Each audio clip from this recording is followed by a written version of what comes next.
Alhamdulillah, segala puja dan puji kita panjatkan kehadirat Allah SWT yang telah menganugerahkan kepada kita semua limpahan kesehatan lahir dan batin serta limpahan rezeki yang tidak terkira hingga sampai saat ini.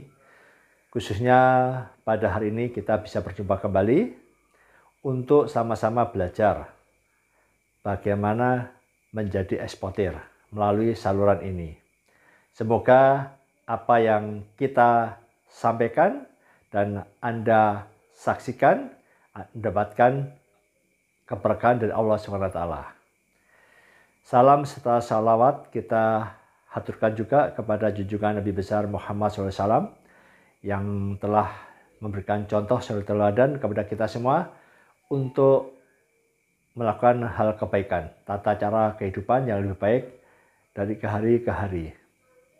Rekan-rekan pejuang ekspor, pada materi yang lalu tentang perizinan ekspor untuk barang-barang bebas diekspor, Anda insya Allah semoga Anda paham, dan ini saya review kembali bahwa perizinan ekspor itu ada 3 unsur yang terlibat. 1, legalitas usaha, 2, legalitas ekspor, 3, sertifikasi. Nah, khusus untuk barang-barang yang bebas diekspor itu kita hanya perizinan ekspor itu hanya legalitas usaha dan sertifikasi, di mana sertifikasi ini sifatnya adalah additional karena ini sebagai dokumen tambahan agar bisa masuk ke NTE, negara tujuan ekspor.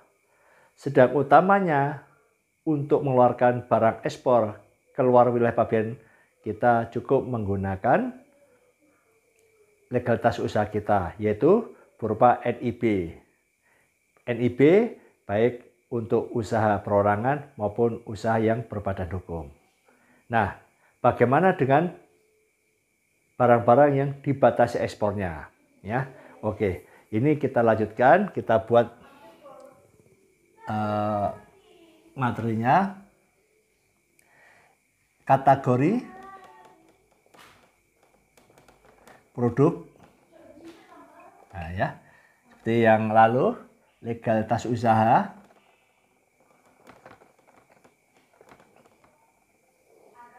legalitas ekspor,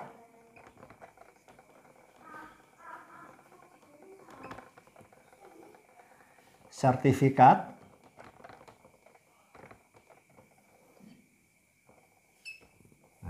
ya, ini NTE, ini pabean ya, batas tempat kita mengeluarkan barang ya. Nah, untuk produk-produk yang dibatasi kita ambil contoh ya, seperti kemarin materi yang lalu ada kategori produk yang dibatasi kopi ya. Kemudian furniture ya. Furniture ataupun rotan yang terkait dengan produk kehutanan ya, yang furniture dari rotan. Ada juga ini kita contoh misalnya sarang burung walet. Ini adalah beberapa contoh produk yang dibatasi ekspornya. Nah, bagaimana perizinan ekspornya? Ini agak berbeda. Makanya di dalam materi yang lalu kita sampaikan bagi teman-teman yang baru mulai usaha agar cepat ambil barang-barang yang dibebas untuk ekspor, bukan yang dibatasi. Tetapi bagi yang sudah mempunyai produk yang masuk kategori dibatasi, Anda tetap semangat. Anda harus mengurus legalitas ekspornya. Nah ya, nah standarnya untuk kopi, ini kita sampaikan ya, kopi ini semua kopi, biji mentah, sangrai, ground coffee, kopi bubuk, kopi instan, kopi sasetan, yang muncul tertulis kopi, ini memang harus ada legalitas ekspornya. Nah, bagi usaha, Anda tipe usahanya tetap sama, bisa UD ataupun CV. Standar legalitasnya pakai NIB. Ya, nomor induk berusaha. Ini standar ya, Sudah kita terangkan kemarin, start untuk berbisnis harus punya NIB. Nanti ini bisa untuk ekspor maupun lokal. Karena NIB nanti ini juga berfungsi sebagai akses kepabeanan. Ya. Nah, yang membedakan dengan barang-barang yang bebas itu adalah legalitas ekspor. Lisensi ekspor, export license. Ya, di sini. Anda tidak akan bisa ngirim keluar wilayah pabean kalau tidak ada legalitas ekspor. Kalau kopi apa? Namanya ETK. Eksportir terdaftar kopi. Ini isurnya, penerbitnya yang menerbitkan adalah Kementerian Perdagangan. Ya, di sini. Kemendak. Furniture dan rotan, kalau Anda mau ekspor, itu juga ada legalitas ekspornya. Namanya ETPIK. Eksportir terdaftar pengusaha industri kehutanan. Nah, namun untuk furniture ini masih ada tambahan, yaitu SVLK. Ya, ini dari Kementerian Kehutanan. Ya, ini legalitas kayunya, sistem verifikasi legalitas kayu, diverifikasi kayunya itu dari mana asalnya. Jadi untuk furniture, kayu, mebel dan sebagainya, bahkan itu home decoration yang dari bahan-bahan limbah kayu pun itu harus menggunakan ini SVLK. Ya, ini harus Anda punyai. Kalau nggak punya ini, Anda nggak bisa ekspor karena ini standar. Ya. Sarang burung walet itu sama juga, namanya eksportir terdaftar sarang burung walet. Ya, sama.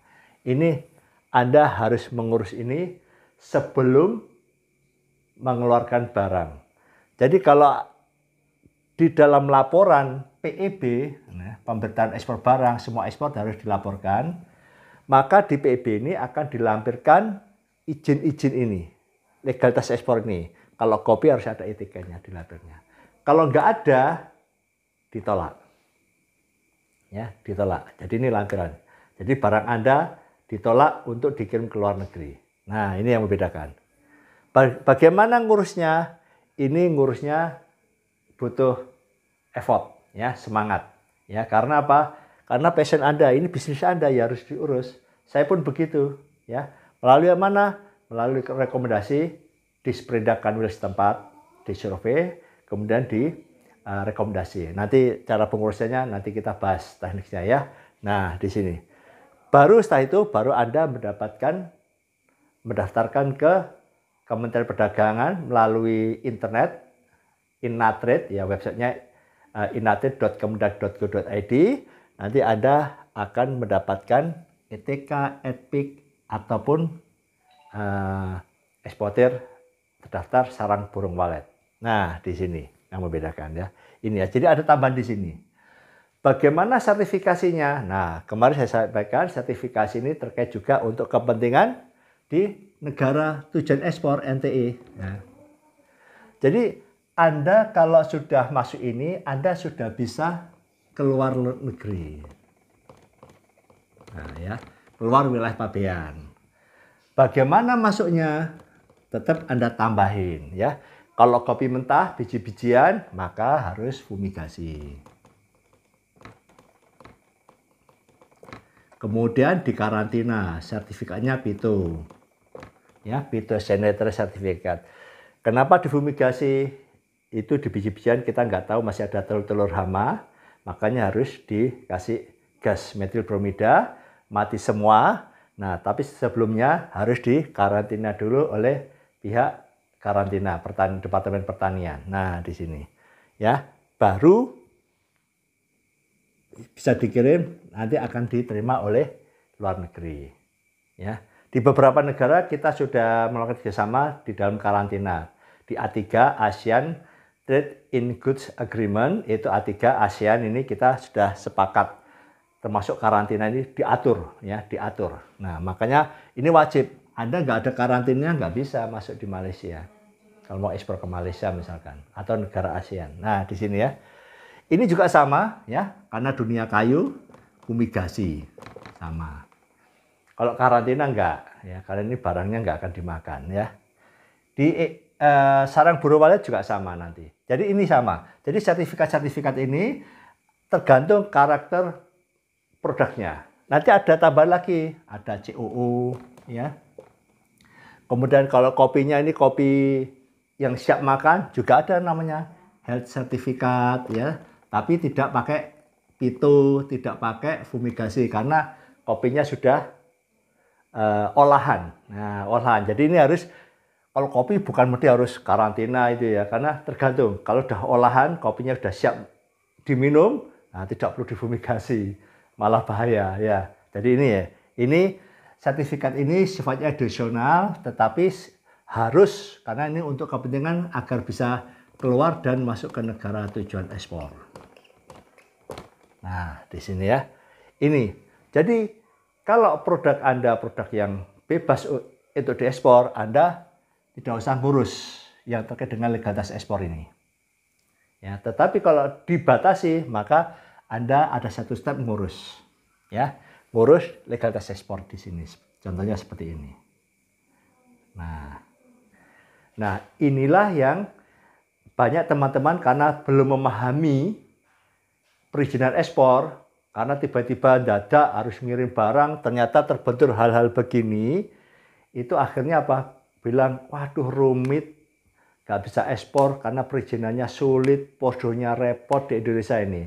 Tetapi kalau Anda sekarang sudah paham, ya, Anda bisa melakukan hal seperti ini. Nah, bagaimana kalau ternyata Anda itu sebelum mengurus, Anda sudah keburu untuk ekspor. Nah, yang penting Anda pahami dulu di sini, bahwa untuk mengurus ekspor kopi, Anda membutuhkan ETK. Ya. Nah, kenyataannya di lapangan ekspor Anda lebih cepat daripada ngurus ETK-nya. Contohnya seperti usaha saya dulu. Saya begitu mempromosikan dapat respon cepat, legalitas usaha saya belum ada. Ya, legalitas saya belum ada. Apalagi yang terkait dengan legalitas ekspor, malah belum ada. Nah, tapi saya paham di sini. Oleh karena itu, sebelum saya melakukan pengiriman barang, saya sibuk mencari istilahnya under name, ya, pinjaman nama eksportir. Telepon sana, telepon sini. Bisa nggak saya ekspor pinjam nama ekspor usaha Bapak? Nah, kalau diperbolehkan, alhamdulillah. Jadi kita ekspor pakai nama orang lain. Nah, ini pun banyak sering terjadi kepada teman-teman kita, ya, yang kita bina juga. Sebelum ngurus SVLK, karena nggak punya, ternyata order datang dulu. Ya, datang kirim ke luar negeri, ke USA, ke Korea ya, itu gitu. Tapi kan nggak punya SVLK-nya. Ya, kita bantu dalam arti kita punya teman-teman, akhirnya ada yang mau meminjami ya. Nah, tapi ini sifatnya harus apa istilahnya? Kalau bahasa ini darurat ya. Jadi jangan mengandalkan, karena kalau Anda mengandalkan ternyata yang dipinjami ini nggak mau kasih karena juga berisiko, namanya membawa nama ya, jadi benar-benar trust. Kalau nggak mau dipinjami kita sulit. Makanya setelah Anda ekspor semangat ya Anda urus seperti yang saya lakukan. Begitu sudah satu tahun saya ekspor tanpa legalitas usaha dan harus pinjam nama ini. Tapi kelama-kelamaan saya mulai ngurus sendiri ya. Baru tahun 2015 saya ekspor atas nama usaha sendiri ya, CV Adipati Jayabadi. Nah, di sini ya. Ini. Jadi pinjam nama ini sifatnya kepepet ya. Karena ada memang teman-teman tuh cepat habis pameran, terus kemudian dapat order, begitu konsultasi, oh Bapak harus punya ini. Waduh gimana Pak, nggak ada, ini order sudah datang. Bahkan ada yang sudah dapat down payment dan sebagainya. Bahkan ada ya dulu itu ibu-ibu datang ke kami, ke kantor kami di FTA Center Surabaya itu mau kirim bungkil kelapa sawit sudah dapat payment, tinggal kirimnya. Nah, tinggal kirimnya nggak ada, ternyata yaitu akhirnya kita kasih guidance ya, kita kasih petunjuk-petunjuknya termasuk di dalam ngurus sertifikat ini karena harus surveyor. Ya, nah di situ.